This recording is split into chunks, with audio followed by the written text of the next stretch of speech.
This is CBS 7 News at 10. Your eye on West Texas.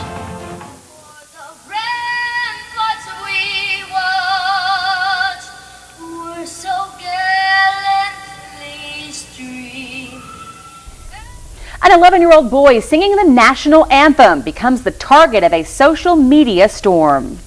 Our top story tonight at 10 o'clock, all eyes were on Sebastian De La Cruz tonight as he belted out the national anthem for the second time at an NBA Finals game in San Antonio. His follow-up performance comes after 48 hours of controversy that has the young singer in the crossfire of racial comments. We have reactions from West Texans plus fans who attended the game tonight and also hear from the young boy himself as he responds to this controversy. But first, prayers for rain are answered tonight as summer showers pound the Permian Basin. Here's a look at a time-lapse video captured from our CBS 7 iCam in Midland. You can see showers sweeping throughout the tall city, heavy rain still falling. For the latest on the rain, let's check in right now with Weather Director Craig Stewart for the latest. Craig?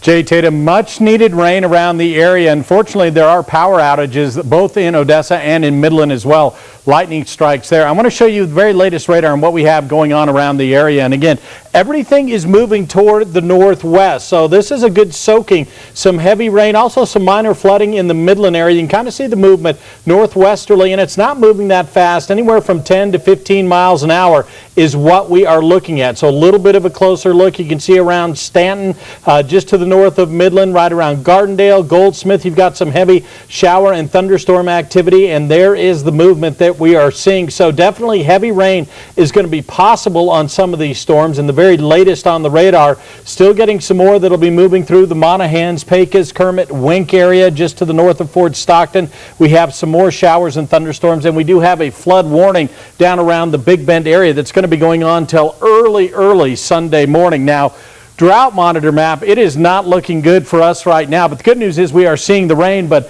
as you can see, the center part of the Permian Basin, anywhere from extreme to exceptional drought going on.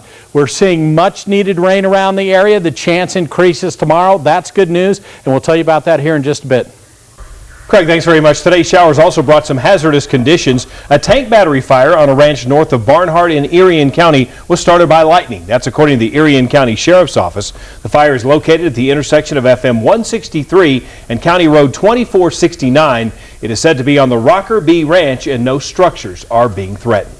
An 11-year-old singing sensation hits the spotlight again after his national anthem performance starts a social media war. Many viewers took to Twitter to voice their discontent about the boy's choice of attire during his performance Tuesday night before Game 3 of the NBA Finals. Despite the outcry, the talented singer wore his mariachi outfit again tonight in the Alamo City. CBS 7's Lauren Landman joins us now from Buffalo Wild Wings in Odessa with more on what West Texans are saying about this talked-about performance. Lauren?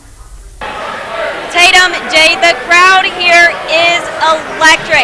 Fans have literally poured themselves into the Buffalo Wild Wings here in Odessa just to support either the Heat or the Spurs in the finals today. But what more about, you can hear the people are just crazy here tonight. What more also people have been talking about is the little boy that sang the national anthem. Earlier we caught up with the fans to see the reaction of the racial slurs that were depicted towards the little boy. He's just a little kid, you know. You can't be talking bad about a little kid. He's out there doing his thing, you know. 11-year-old Sebastian De La Cruz began his journey to stardom when he made his first national appearance on America's Got Talent. There he actually made it all the way to the semifinals, where he sung the national anthem in a mariachi-style outfit, beginning the long road of cruel criticism. To get a little Hispanic boy doing the national anthem, that's a positive for San Antonio as far as I'm concerned. Sebastian was then asked to sing the national anthem Tuesday night before Game 3 of the NBA Finals, where he once again showed up dressed in mariachi clothing. It's a preference, and if you're racist, you need to just learn that America's changing. After his performance on Tuesday, social media lit up with racial remarks, which Sebastian met with class, saying, quote, "Please do not pay attention to the negative people. I am an American living the American dream," earning him an encore to once again show America who he is.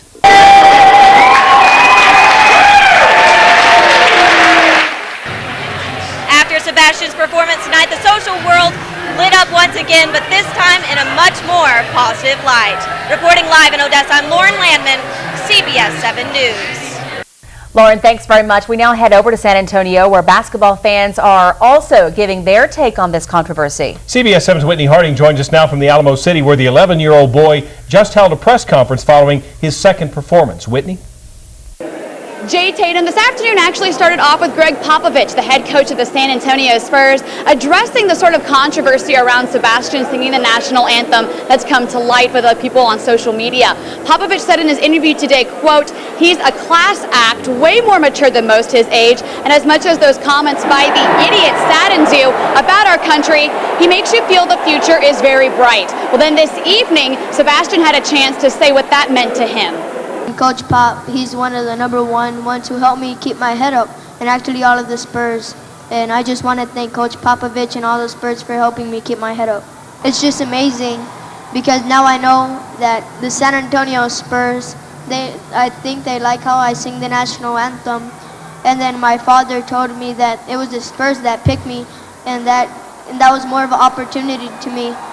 We actually went around the AT&T Center to see what fans here had to say about the national anthem and Sebastian singing it, how they thought he did, and what's going on with the social media. Here's what they had to say.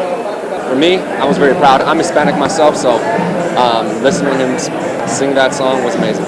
It's sad that we still have to deal with this, but I'm glad there's a lot of people stepping up and speaking their minds, because that's the only way they're going to stop being this way. I think it's just very ignorant. It's very sad to hear people speak like that, especially about someone who's an American. Just people, I guess, he's singing the national anthem for our country, and it just, I guess, symbolizes, diversity and all the races. And he's sing his heart, his country's national anthem. It's very unfair. Some of the people saying stuff about him on the Twitter. That's not fair. Now coming up in sports, I'll bring you a full in-game analysis of Game 4. But for now, reporting in San Antonio, I'm Whitney Harding. Jay Tatum, back to you. Whitney, thanks. In other local news tonight, investigators are still looking into what led to the shooting death of a man in West Odessa this afternoon. Ector County Sheriff's deputies responded to a call of a gunshot victim in the 2800 block of Vega. The white man, believed to be in his mid-30s, was taken to Medical Center Hospital where he later died. Neighbors tell CBS 7 they believe a robbery led to the shooting. That investigation continues. The city of Midland says enough is enough when it comes to people who collect massive amounts of junk on their lawns. The Midland City Council told 2 homeowners they have 35 days to clean up the mess, or the city will do it for them at a cost of $30,000. Residents have complained about the eyesore and raised safety concerns. Officials say homeowners who hoard things in their yards also bring down home values in the area. A neighborhood that is running down isn't good for everybody.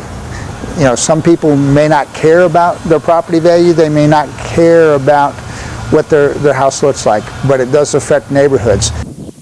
Both homeowners have been told the city council they would clean up their homes.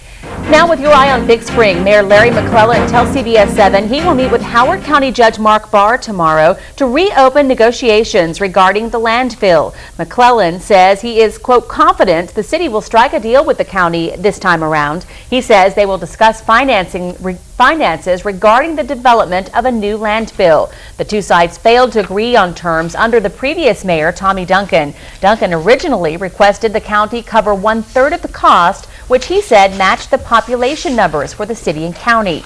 Big Spring plans to open a new landfill regardless of the county's decision.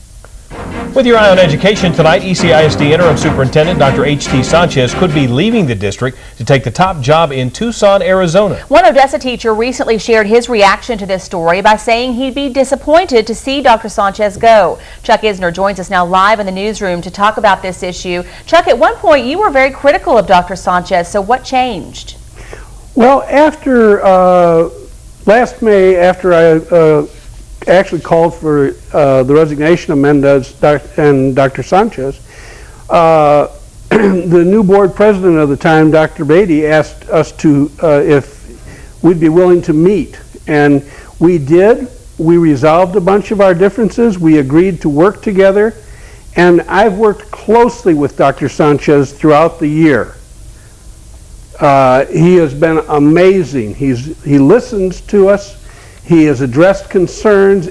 He's been very positive in trying to take the district forward and to bring teachers on board.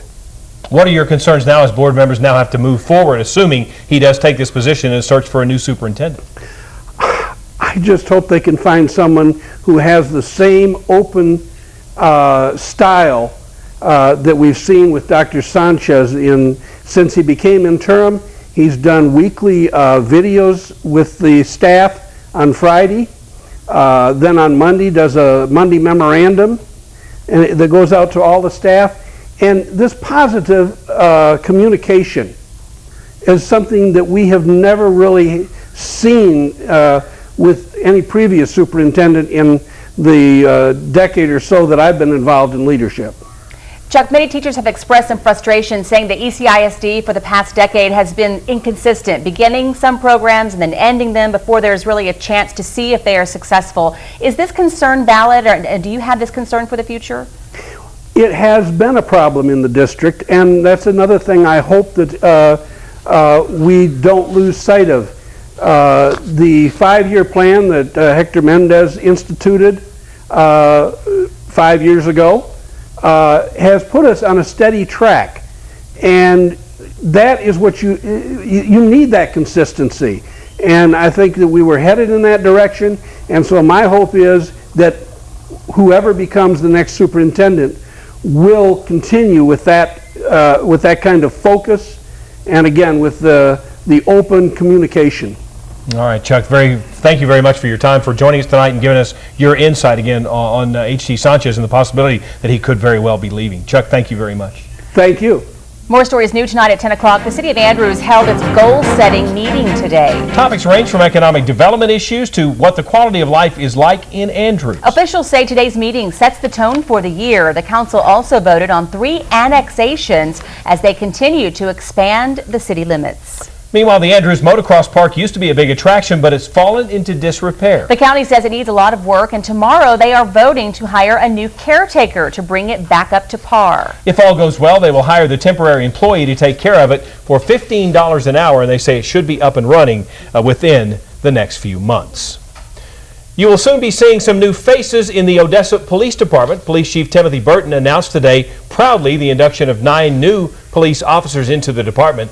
The officers were sworn in this afternoon during a ceremony that was held at the MCM Elegante Hotel. The U.S. Marine Corps is spending the month of June helping local organizations. It's part of the Delayed Entry Program, which focuses on making those who have enlisted become better recruits. Sergeant Gabriel Trevino says this program is not just about giving back to the community, but helping their recruits gain a sense of accomplishment.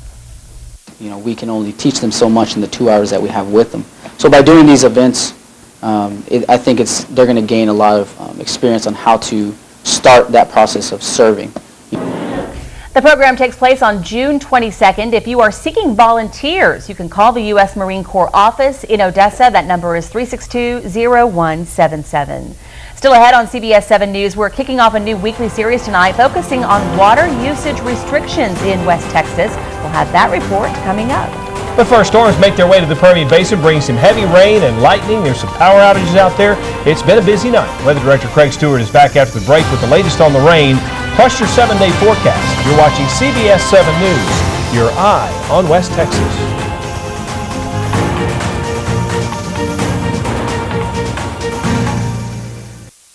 Well, good evening, everyone. Much needed rain around the Permian Basin still ongoing. So we'll get right to it and show you the pinpoint 4x4 radar, what we have going on, showers, thunderstorms, and really the heavier, stronger thunderstorms have moved up into the northwest Permian Basin, southeast New Mexico. You kind of see the movement over the last hour or so. And again, it's to the northwest very slowly. So heavy rain definitely accompanying these storms. So to take a little bit of a closer look, show you what's going up around the Andrews area, Goldsmith. You've got some light to moderate rain falling on down just to the east of Jowell. Some rain coming down. So if you're in Jowell, you'll be seeing some shower and thunderstorm activity here in the next, say, half hour to hour or so. And then we look down around just to the north of Fort Stockton, where we're still seeing showers and thunderstorms. So in Pecos, be prepared to see a little bit of rain, even though it looks like it's diminishing in intensity across the area. This is the very latest that we have for you, and you can see the movement is to the northwest west right now.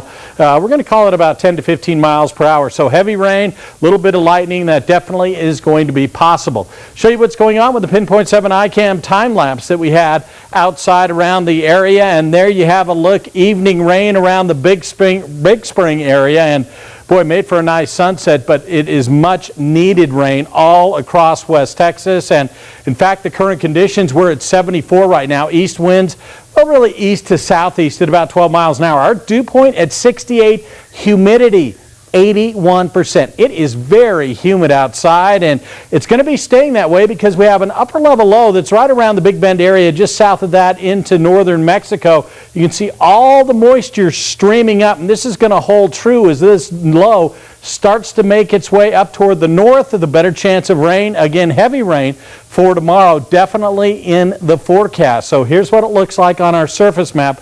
There's all that rain and moisture moving into the area, and it's all from this low that's basically situated right now. Right around this area is what we're looking at. So with it, the chance of rain, some heavy showers and thunderstorms definitely is going to be possible for tomorrow. And you can see the rain stretches all the way up into the Rockies as well. So here's what we're looking at as we go throughout the overnight hours. And again, then we should see the rain diminishing a little bit and then popping back up as we get toward the morning hours. So some morning heavy rain will be possible on your Friday as we get toward the midday hour. You can see if it keeps going over the same area, flooding is definitely going to be an issue with this system as it makes its way toward the north. We get toward the 6 o'clock hour, still some showers and thunderstorms, and even into the evening hours, we have this low just kind of circulating around, so we'll see some more showers moving into the area. Early morning lows are going to be the upper 60s. Daytime high tomorrow, 83, 89 on Saturday. Slight chance of showers, thunderstorms during the day on Saturday. They should be out of here by Saturday night, making for a very nice Father's Day Sunday and another warm one, 96 degrees. Monday we'll see it at 98, and then Tuesday, Wednesday, and Thursday we're back to the mid-90s. Early morning lows near 70 into the lower 70s. The biggest thing out of these storms, it's not so much severe weather, because I don't think we're going to see that. It's the heavy rain coming down, and the flooding will be the major issue. So if you see standing water, just go around it, turn around, don't go that way. All right, we are seeing some lightning and thunder, which make people think there's severe weather, but that's really it's not severe weather, but it is wreaking havoc. You know, a lot of power outages around both Midland and Odessa. Yeah, it's no fun. Craig, thanks very much. Well, despite tonight's rain, one thing is still very clear, and that is we are still suffering from an ongoing drought. Water usage restrictions are still in place, and tonight we take a closer look at the rules in our Water Quest report. That's coming up after the break. You're watching CBS 7 News, your eye on West Texas.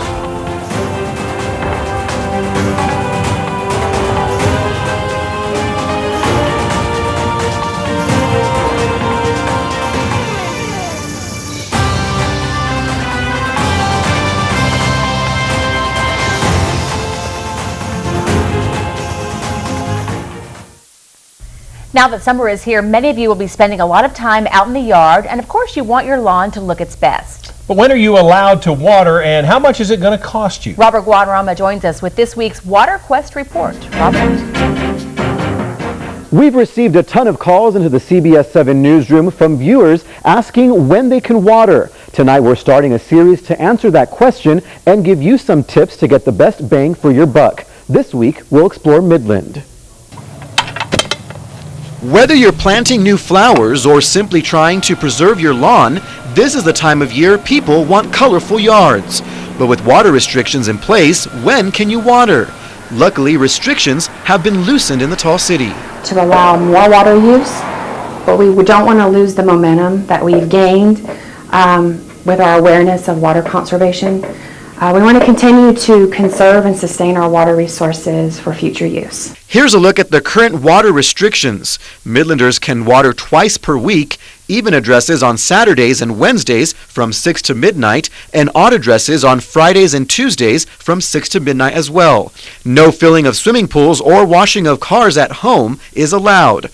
Remember, if you break the rules, you could pay a $500 fine.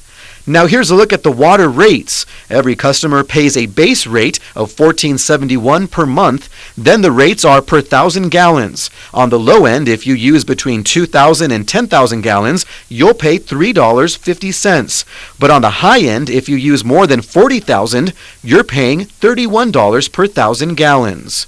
So how do you get the most out of the water you use? Helpful outdoor use tips are to make sure that you have a layer of mulch around any trees or any plants so that you can retain that moisture. Make sure that you use native or drought-tolerant plants when planting. Also, you want to make sure that your irrigation system is effectively working and try to use drip irrigation whenever possible. Or if it's too windy or too hot, don't water. The water won't end up where you want it or evaporate before it soaks in. Midland City officials say they are exploring loosening up the restrictions. We'll of course keep you updated on any changes. For WaterQuest and CBS 7 News, I'm Robert Guadarrama. Robert, thanks. WaterQuest is a free resource available for anyone in the Permian Basin. The experts can answer your questions about water-related issues and conservation. You can contact WaterQuest online at www.waterquestinc.org or give them a call at 580-5722. Of course, the big news tonight, San Antonio Spurs, Miami Heat now in Game 4. Game is still going on, and it's a close one. All right, we'll be right back.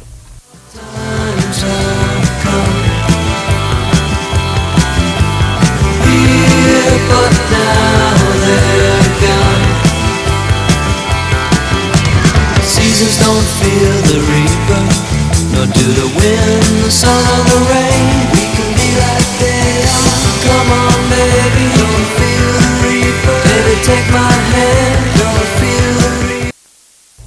Welcome back. Whitney Harding and Marshall Hughes have been in the Alamo City all week covering the NBA Finals between the Spurs and the defending champion Miami Heat. Whitney joins us now over the phone with a recap of tonight's exciting game. Whitney? Jay, that's right. We've almost hit the 4-minute mark in this Game 4, and Miami is up 102-87. Kind of the theme of this series has been not having to come back from tough losses, but these teams trying to get 2 wins in a row. They've had a harder time getting that second win after a huge first win. And we talked to some of the Spurs players about that very thing this afternoon. We gotta start well the game. It's the most important part is will be start the game well and don't get relaxed. 48 minutes game, you know, it's a long game, and but we gotta start it well. That game's over. It's behind us. We got another game ahead tonight, and this is the most important game of the season. Now, an interesting thing about this series as well is how it's been kind of the role players that have stepped up. Danny Green and Gary Neal last night. Mario Chalmers in Game 2. Well, that's not the fact tonight. Tonight, it's been all about the big three of Miami. They have scored almost 80 points, all three of them combined. And Dwayne Wade is over 30 points by himself. Now, Tony Parker had 15 in the first half, but he's been pretty silent in the second half. No points. He's had some nice assists. Just had one to Tim Duncan for an easy bucket. But really, Tony Parker has been very quiet in this second half. You got to wonder if that hamstring injury is affecting him. We're coming out of a timeout right now. We've just hit about the 4-minute mark. Like I said, Miami is winning this one. And they're over the century mark. I'm going to get you an updated score right here. Miami is on top, 102-87. Of course, tomorrow morning we'll have the full post-game recap of tonight's game. But now reporting in San Antonio, I'm Whitney Harding. Guys, back to you. All right, of course, Game 5 coming up on Sunday. We'll be right back. Letterman is next. You make it a great Friday.